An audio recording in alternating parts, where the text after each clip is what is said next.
You see, it's all kinds of stories. And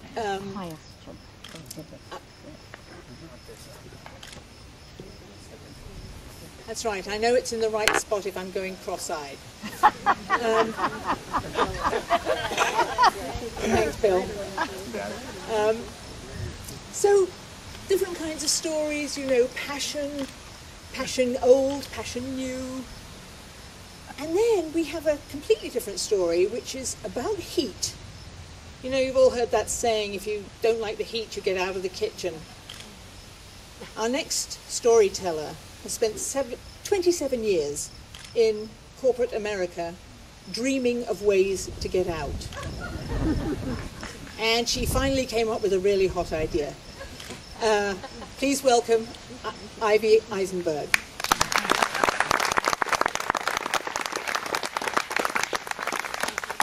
Hi.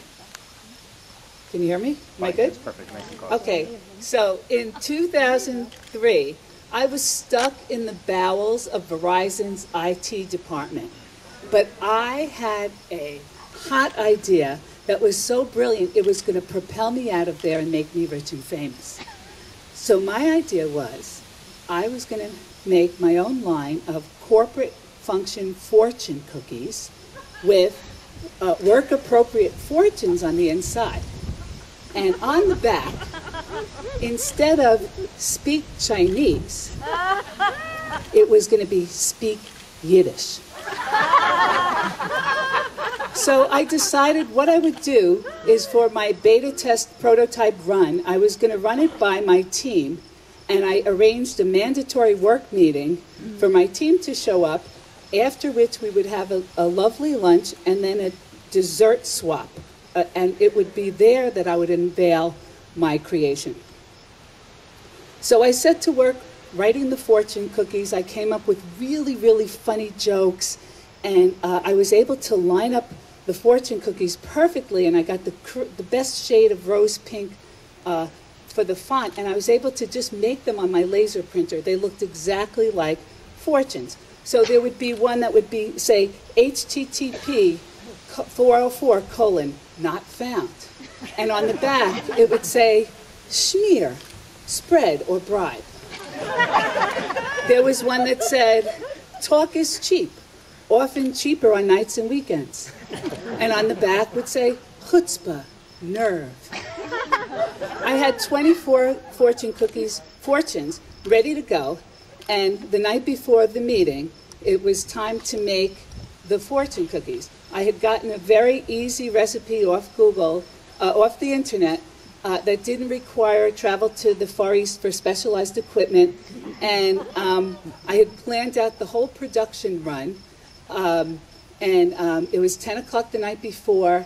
The kids were asleep. The kitchen was bathed in a golden glow, and I set out my utensils, and I realized I would mix the batter and spread the fortune cookies out and make 4 cycles of 6 cookies each, and I would be done in about an hour. So I mixed the batter, and the instructions said to spread the cookies out into 4-inch rounds. So after about 25 minutes of sort of mushing and pushing this way and that, I had about 3-inch compromised rounds, but they looked pretty good to me. So I put the first batch into the oven.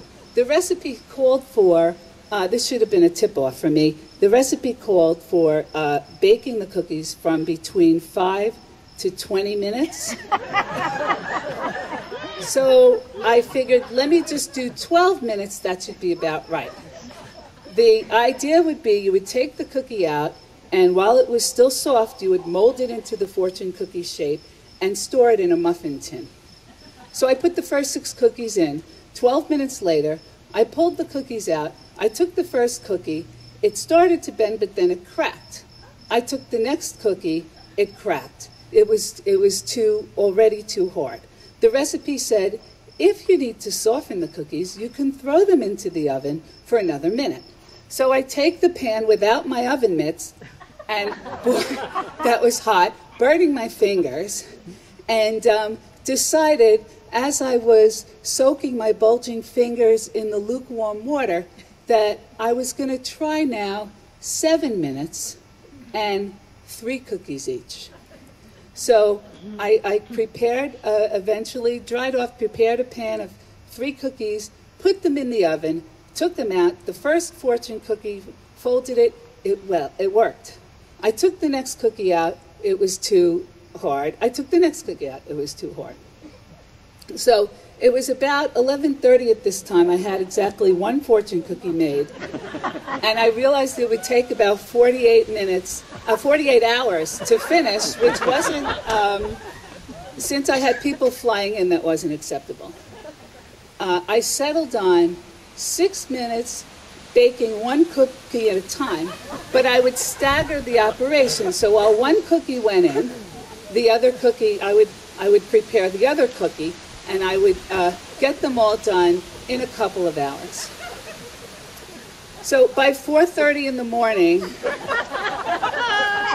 I had 22 fortune-esque cookies, and I got them into, I had a big Tupperware, because they were so delicate that a stiff breeze would have broken half of them. I managed to get them in without only breaking 1, so there were 21 cookies.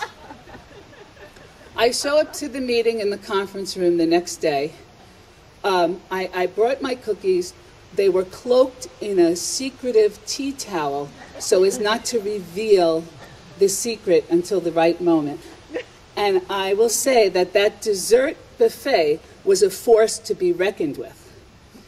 Amy on my team, who had not met any of her work deliverables the entire year, managed to turn out 100 chocolate snowballs with perfectly crisp and mushy inside and all this powder. And I don't know where she found the time. And then Sandy was, created these green wreaths out of cornflakes and Red Hots and icing. And it was like a little tacky, right? And Janet sort of showed off with these sleighs. Pammy brought brownies in a suitcase with peppermint. And of course, Joey, he made his chocolate pecan cookies his favorite. Well, no brilliance there. And then in the middle of this entire buffet sat my cookies in the tea towel. So at dessert time, I went over and I pulled off the tea towel and invited everybody to partake. Nobody was taking the fortune cookies. Everyone was taking everything else. They went and they sat down at the big conference room table and they were enjoying themselves. So I took the bin and I walked around and said, "Here, take one." I walked to everybody and I made everybody on the team take one. So everybody politely, they worked for me, they had no choice, they each took one. They politely just kept one by their side and they went about their business. And I went over to Joey. I said, "Joey, open yours." So he opens it and he's like, "May you have more bugs in your code than you have in this cookie." Oh. I said, "Read the back." He read the back. He's like, "Chazaray? Chazarai. Chazarai." Of course, Joey was from Canada. He couldn't speak Yiddish. I go to Amy. "Amy, open your cookie." She opens her cookie. It's like, "Can you hear me now?" I said, "Read the back. Read the back." She's like, "Shmata, rag, shmata, rag, get it?" So everybody opened their cookies, and there was not, I looked around, there was barely a laugh, barely a chuckle, certainly not the hearty guffaw that I had expected from this crowd. There was one lone cookie left in that bin. I picked up the cookie, I opened it up. It said on the fortune, do not quit your day job.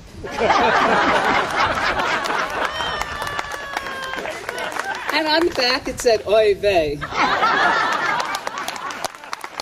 So I didn't quit my day job, but I do have another really, really, really hot idea that I'm working on, and I will someday. Thank you.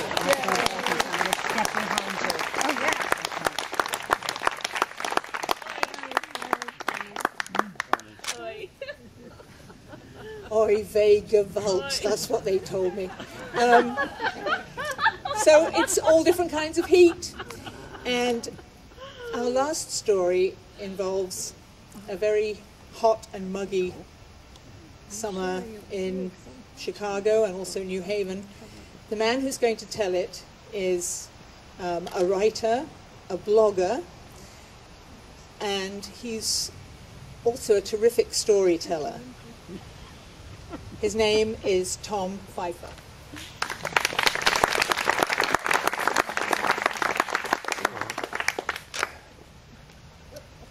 Do you remember your first love? I bet you do. Mine was Julia, and she was hot. She had long legs, a runner's build, stretched all the way down to these long, elegant toes with the nails painted red like cherry lollipops. She had long, luscious black hair. I can still smell it. And long, sophisticated fingers. Fingers that stroked the strings of her violin when she played Beethoven for me.